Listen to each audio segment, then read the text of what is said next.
Est-on espionné avec nos webcams? Que font les réseaux sociaux de nos données? Ou encore, suis-je vraiment anonyme avec la navigation privée? Salut, c'est Hugo, on passe tous beaucoup de temps en ligne, on utilise parfois internet de façon intime et forcément on se pose beaucoup de questions sur notre sécurité et la protection de notre vie privée. Cette année, pour la deuxième année consécutive, j'ai la chance de faire partie de la brigade Kaspersky avec Simon Puech, Léo Duff, Cyrus North et Marine LB. Dans ce cadre-là, je vous ai demandé il y a quelques jours sur Instagram de m'envoyer toutes les questions que vous vous posez. Ces questions, je les ai collectées, les autres youtubeurs de la brigade m'en ont envoyé aussi, et du coup, j'ai pu les poser à Félix. Félix, il travaille aujourd'hui chez Kaspersky, un spécialiste en cybersécurité, mais plus largement, il a une connaissance très pointue de la sécurité en ligne. Il a notamment travaillé à l'Annecy, bref, il a répondu à toutes vos questions sensibles, histoire d'y voir plus clair en 10 minutes. Salut Félix. Salut Hugo. Ça va?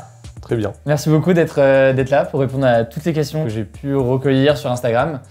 Les questions que je vais te poser là, c'est vraiment les questions qui sont le plus revenues. Je commence directement avec la première question. Yo, c'est Léo Duff. Je pense qu'on a tous intégré le fait qu'il fallait se protéger des hackers, des pirates, etc. Ma question est la suivante. Quelle serait la pire chose que pourrait faire un hacker? Alors la première chose, ça va être le vol de vos données, notamment bancaires. Et ce qui est à craindre aussi, c'est tout ce qui va être rançongiciel, donc chiffrement de vos données.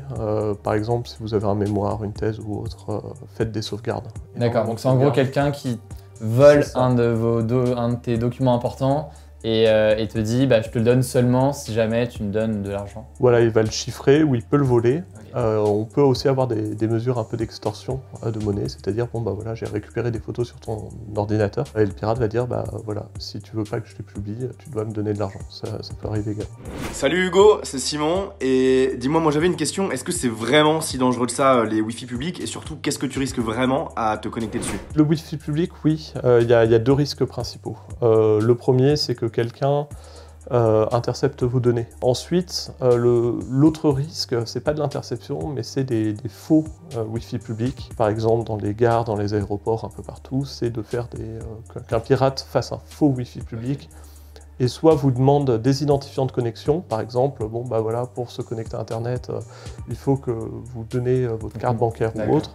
Ou télécharger cette super application Android ou ce super profil iPhone pour rester connecté au Wi-Fi. Vu qu'il y a un risque sur les Wi-Fi publics, comment est-ce qu'on se protège pour ne pas avoir ce risque, ou en tout cas le minimiser Alors la solution, voilà, la number one, la plus connue, c'est quand même l'utilisation d'un VPN. Il y a ça, et il y a sinon oublier les Wi-Fi publics et passer avec la 4G. Hello, c'est Marine LB. Du coup, ma question pour l'expert en cybersécurité, ça concerne la navigation privée. Je me demande si finalement elle a vraiment un intérêt ou pas du tout. La navigation privée, ce qu'il y a de privé, c'est vraiment, ça se concentre sur ton poste de travail. C'est-à-dire que voilà, si t'es un petit coquin ou autre, tu vas voir des sites X ou n'importe quoi, voilà, ta famille va pas le savoir. Après, tout ce qui est en dehors de ton poste de travail, c'est-à-dire le fournisseur d'accès, le site internet que tu visites, etc., ils pourront savoir que tu l'as visité. Mais en fait, l'anonymat, le vrai, est quasiment inexistant sur Internet. Donc si je résume, c'est aussi simplement pour la navigation privée, c'est pour faire en sorte que notre entourage ne soit pas au courant qu'on est allé sur tel ou tel site, mais fondamentalement les sites derrière...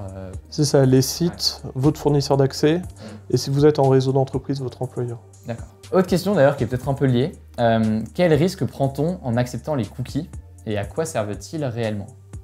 Alors les cookies, c'est comme des identifiants de connexion. On peut tout stocker dans des cookies. Ça va de, voilà, c'est une session, c'est-à-dire que je me connecte à un réseau social. Pour garder cette connexion, j'ai un cookie. Mais ça peut être aussi des données sur la session en elle-même. C'est-à-dire qu'est-ce que vous avez fait, quelles sont vos préférences d'affichage, n'importe quoi. Est-ce qu'il y a un risque sur les cookies? Non, à part le tracking, il n'y a pas de risque. Quand on dit le tracking, c'est la publicité ciblée derrière, donc c'est avoir des publicités personnalisées par rapport à... C'est ça, c'est vraiment que pour tracer les utilisateurs ou sauvegarder leurs préférences. Okay. Une autre question, est-ce qu'il y a un mot de passe qui est infaillible? Est-ce qu'il y a un mot de passe où aucune chance qu'un hacker finisse par le trouver?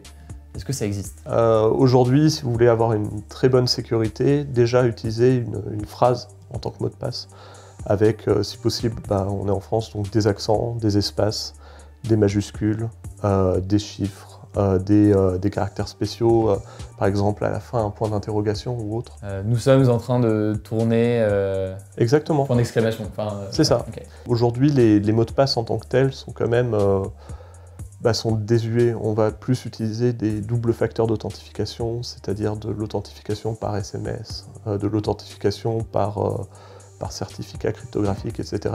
où là, un pirate aura beaucoup moins de chances de pirater votre compte. Est-ce que c'est risqué d'enregistrer le mot de passe quand je suis sur Safari, Chrome, Firefox, n'importe? Alors, c'est risqué parce que, évidemment, si le navigateur enregistre le mot de passe pour ensuite le redonner, ce mot de passe va être enregistré. Donc, quelqu'un qui aura accès à votre ordinateur et qui volera cette petite base de données avec l'ensemble de vos préférences et de vos mots de passe sauvegardés, pourra ensuite récupérer ces mots de passe. Prochaine question, c'est encore un autre sujet. Que font les réseaux sociaux de nos données?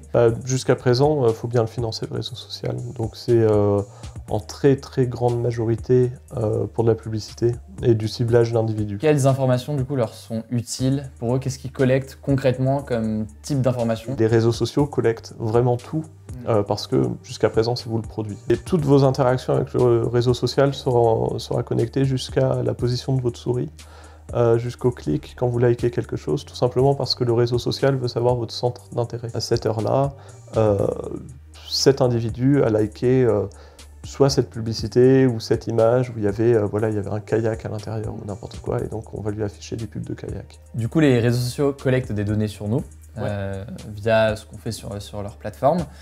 Est-ce que ça présente un risque fondamentalement pour nous? Le risque, c'est qu'un jour, ce réseau social, on l'a vu avec Cambridge Analytica ou autre, c'est que ce réseau social ait une vulnérabilité qui permette en fait à des entités tierces ou à des individus de récupérer vos données et de faire d'autres choses avec ces données. Ouais. Oui, salut Hugo, c'est Cyrus North. J'espère que tu vas bien. Dis-moi, petite question. Je me demandais, tu sais, des fois on met des caches sur les webcams. Moi aussi sur ma webcam j'ai un cache. À quel point c'est facile vraiment pour des hackers de regarder via notre webcam? Et quid du micro aussi? Parce que le micro il peut entendre. Donc est-ce qu'on doit s'inquiéter de ça? Voilà, merci beaucoup. Alors le risque, évidemment, il y en a. D'un point de vue technique, c'est possible. C'est possible parce qu'il suffit juste d'installer une application sur un Mac, sur un PC, sur un iPhone, sur un Android, pour accéder à la webcam, avec validation ou non de l'utilisateur. Ensuite, c'est la question, il faut le prendre en fait sous le prisme de l'intérêt du pirate informatique. Il ne faut pas s'imaginer que le pirate informatique va regarder toutes les webcams pour attendre qu'une fille ou un mec se dénude en face de sa webcam pour prendre des photos. Eux, ce qu'ils cherchent, c'est un retour sur investissement quasi direct. Donc faire une campagne de sextorsion, plutôt d'extorsion chez leurs victimes en prenant des photos, en les recontactant avec les photos pour qu'ils payent, etc. C'est très long. Le retour sur investissement est assez faible. Donc ce qu'ils vont faire, généralement, ils s'en foutent. Ils s'en foutent de ça.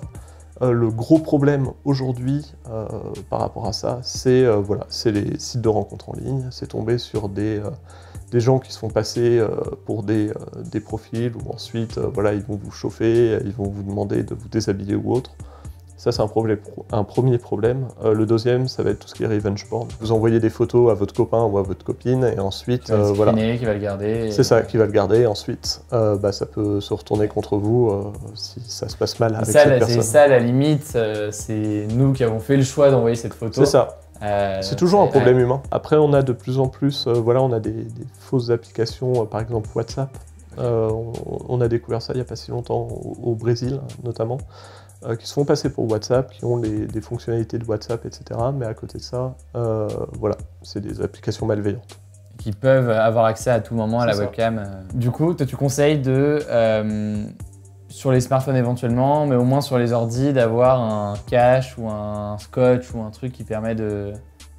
Alors moi oui, je conseille par défaut, c'est toujours une mesure de précaution. Voilà, j'espère que cet entretien aura répondu à un maximum de vos questions. Du coup, pour se protéger, 3 points à retenir. Numéro 1, être toujours vigilant, le facteur humain est très important. Numéro 2, bien mettre à jour vos produits et applications, puisque les mises à jour visent souvent à résoudre des problèmes. Et enfin, dernier point, mettre en place un antivirus. Cette vidéo est réalisée en partenariat avec Kaspersky qui propose un antivirus. Du coup, si jamais ça vous intéresse, eh bien je vous mets des liens pour en savoir plus et découvrir leur offre dans la description. Voilà, écoutez, je crois que j'ai tout dit. N'hésitez pas à mettre un petit pouce bleu pour me soutenir. On se dit à très vite.